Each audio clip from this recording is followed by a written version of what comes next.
Josh Allen deserves to be a borderline first-round pick in fantasy football. I did not tell you to take him there. I'm merely explaining to you the value. Let's discuss it all on the other side of the intro.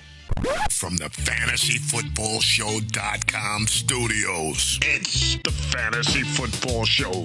Monday through Friday, 8 p.m. Eastern. Smitty is also live whenever news breaks. Josh Allen deserving to be a top 12, top 10, top 14 overall pick does not give you a license to go make that transaction on draft day, to ruin the opportunity you have to get this man at 3.1. Probably at the earliest, you'll need to take him. Now, a lot's going to be determined by how he finishes here weeks 15, 16, 17, and in the NFL playoffs where people just get to watch him on display. If he bombs out round one, bombs out at some point, wherever he gets seated, he bombs out, people are going to start thinking about him less. Okay, he's mistake prone. And yeah, he finished here in fantasy. So guess what? Par for the course, normal rinse and repeat procedure. Josh Allen goes 3.4, 3.1. Yes, Smitty, you're not stealing him away. No one's trying to suggest that Josh Allen's not in someone's number one, number two, mindset for quarterback ranking 2026 or especially 2026 and beyond. I'm not trying to suggest that. If you're sitting here going, oh, this guy tells you pick Josh Allen as the first quarterback. Oh, what great revolutionary content. You're not listening to a word that is coming out of my mouth. What I'm trying to tell you is that Josh Allen is here. All the other quarterbacks are here. And Drake May could close that gap if they get him a wide receiver. And he's closing that gap probably in the offseason anyway. But Josh Allen deserves, and so would Drake May if he gets, let's say they trade for George Pickens in New England, who's going to get franchise tagged in Dallas and be an absolute mess. And you might say, Pickens, Smitty, they're not getting rid of Pickens in Dallas. I'm not saying they're getting rid of Pickens in Dallas. I'm saying that George Pickens might become a hot topic of conversation this offseason for a trade because he wants to probably get paid like the number one. No one's saying he should be paid the number one money, but he's going to want to get paid as the number one wide receiver in the league, or at least top four, top five. Not average salary. That's $28, $29, $30 million on the franchise tag. That is an insult, spit in the face of this man, which is a different conversation in terms of average. We're not talking about average contract. We're talking about average salary that's paid out in the 2025 season that this man's going to get averaged out to 28, 29, 30. This man's going to want 42, 44, 43, 40. It's in the 40s for sure. Who knows how high he'll actually request or require. But I don't know that Dallas will pay this. Neither here nor there. My point is, if this man ends up in New England or there's topic of conversation getting kicked around where he goes potentially to New England, then all of a sudden we got a Drake May and Josh Allen having a cup of coffee together up in this echelon of quarterbacks that's above everybody. Right now it's Josh Allen. And again, I don't know how many times I got to say this. I know you're not arguing with me, but I imagine you are.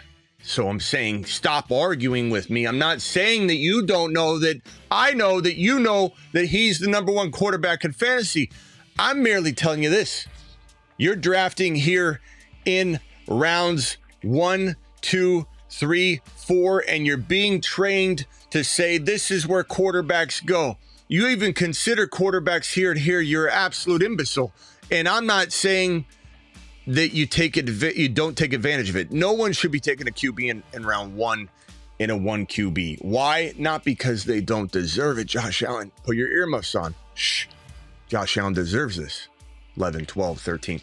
But that's not the way the industry works anymore because they brainwash people into thinking that QBs need to go here or here, especially here, or even more so, wait on a quarterback because it's such a deep player pool. You can just get your guy in the 6th, 7th round, which is also true. We called Jalen Hurts' landing spot and value in the 6th, 7th round during his breakout year in one people absolute leagues everywhere.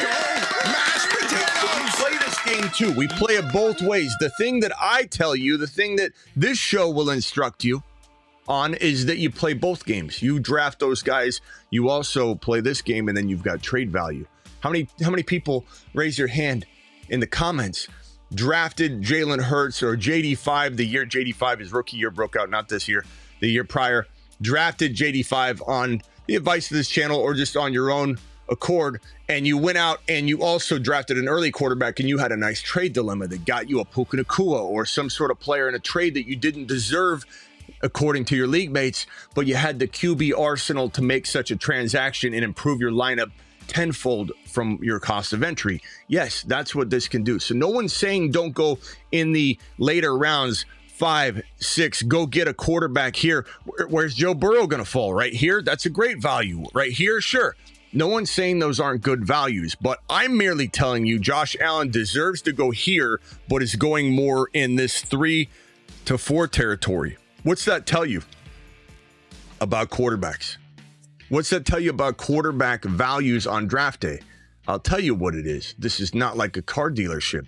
You draft Josh Allen on draft day and drive him off the lot. His value doesn't tank like a car does and go down $2 or $3 grand just driving it off the lot, meaning you overspent at the time of purchase.